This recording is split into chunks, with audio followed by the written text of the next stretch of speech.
Bonjour à tous et bienvenue sur Usitility. Aujourd'hui, nous allons voir comment jouer à AFK Arena sur PC en utilisant le tout nouveau BlueStacks 5, qui est conçu pour une vitesse fulgurante et une action de haute intensité. Nous pourrons facilement télécharger et installer AFK Arena et profiter du jeu sur notre PC Windows avec un clavier, une souris et un grand écran grâce à BlueStacks 5, qui est l'émulateur Android que nous recommandons pour jouer à AFK Arena. Alors sans plus attendre, passons à l'action. Tout d'abord les amis, la toute première action à effectuer est de lancer notre navigateur web habituel. Nous avons à l'écran celui que nous préférons. Passons à l'URL suivante que je mets en évidence avec du vert. Vous pouvez la voir sur cet écran. Vous n'avez pas besoin de saisir quoi que ce soit, parce qu'il y a un lien à cliquer dans la description sous cette vidéo et dans le tout premier commentaire permanent.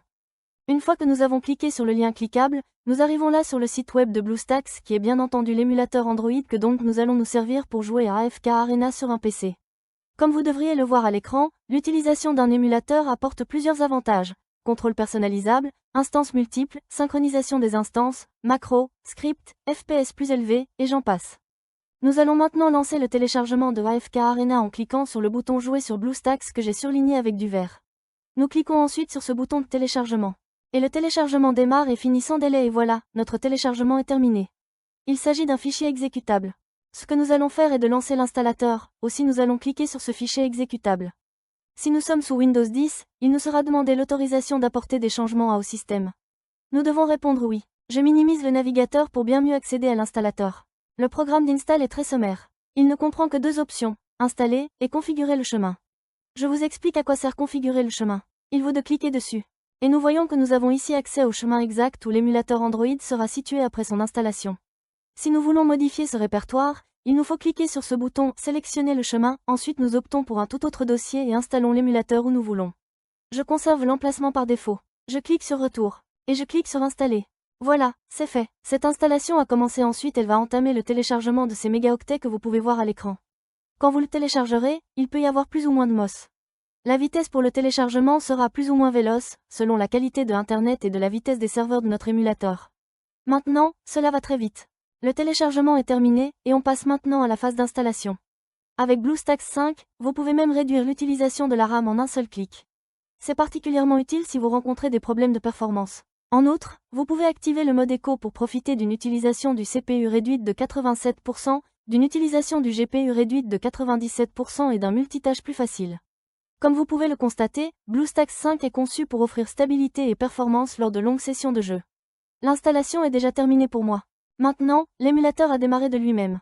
Comme vous pouvez le voir, dans le bas de cet écran, on peut voir la barre de progression qui va se comporter comme une jauge qui se remplit et quand elle sera arrivée à la fin, notre émulateur démarrera pour la toute première fois.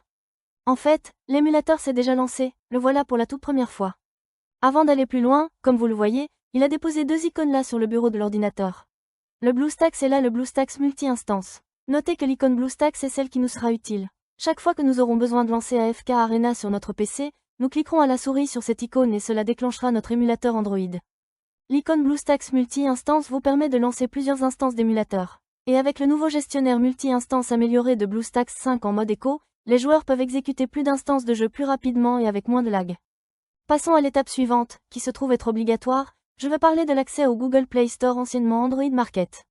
Pour ce faire, nous allons aller ici, System App, après nous cliquons une ou deux fois. Et nous allons double-cliquer sur Google Play anciennement appelé Android Market. Comme vous l'avez remarqué, le Google Play anciennement nommé Android Market s'est évidemment lancé. À ce stade, nous avons besoin de nous connecter. Maintenant que nous sommes à cet endroit, nous sommes tenus de faire la prochaine étape qui sera obligatoire. Par conséquent, nous cliquons ou double-cliquons sur Connexion. Maintenant, il indique Checking Info. Il arrive de temps en temps que ça reste figé sur ce stade et donc que cela n'avance plus. Si c'est le cas, vous pouvez essayer de vous identifier dans 2 ou 3 heures et le souci sera vraisemblablement réglé. Maintenant, nous allons taper notre courriel puis son mot de passe. L'email devra être un email Gmail plus le mot de passe correspondant. En outre, vous pouvez vous servir de exactement la même adresse Gmail que celle dont vous vous servez actuellement pour votre compte YouTube. Par conséquent, je vais donc entrer mes informations et je continuerai à l'écran dès que je l'aurai fait. Voilà, les données ont été saisies. Désormais le géant Google nous reçoit dans son célèbre magasin d'app et nous invite à lire les conditions d'utilisation. Nous devons donner notre accord en cliquant sur le choix « J'accepte ». Ensuite, il nous invite à garder nos sauvegardes sur Google Drive. Vous pouvez si vous trouvez cela pratique laisser la case cochée aussi cela créera une copie des données de cet appareil MULE sur le cloud de Google. Je ne vais pas la cocher, mais libre à vous de la cocher. On clique une ou deux fois juste sur J'accepte. Google Play est démarré par défaut et sans intervention de notre part.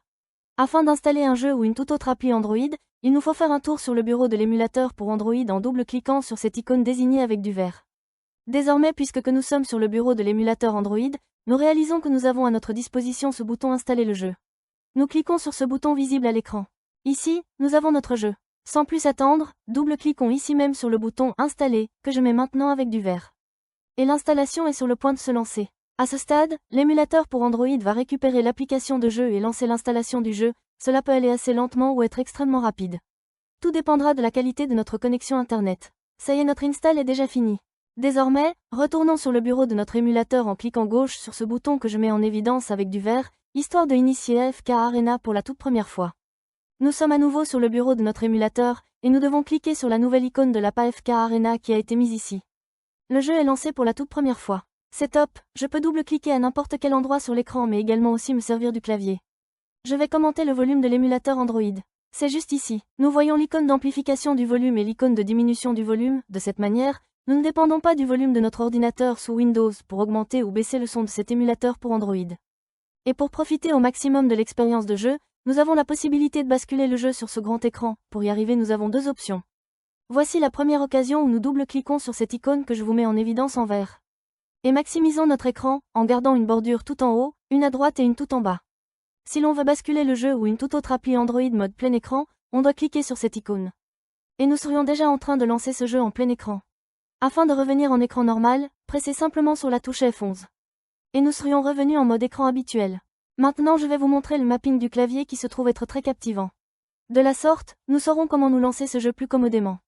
La première action à faire consiste à cliquer un ou deux fois sur l'icône de clavier. Et là, vous pourrez opérer les réglages indispensables. En ce qui me concerne, je vais laisser la configuration de base, néanmoins si vous souhaitez la modifier, vous pourrez le faire sans aucune difficulté. Comme vous l'avez sans aucun doute remarqué, l'émulateur Android est complètement localisé dans notre langue. Cependant, il arrive de temps à autre que notre émulateur soit booté dans une autre langue, par exemple en coréen. Et pour le mettre dans notre langue, nous revenons à cet endroit sur cette icône en forme de roue dentée. Et ici, dans Autres paramètres, nous cliquons sur le menu déroulant, Langue. Nous allons pouvoir sélectionner la langue que nous parlons, français, anglais, mandarin, etc.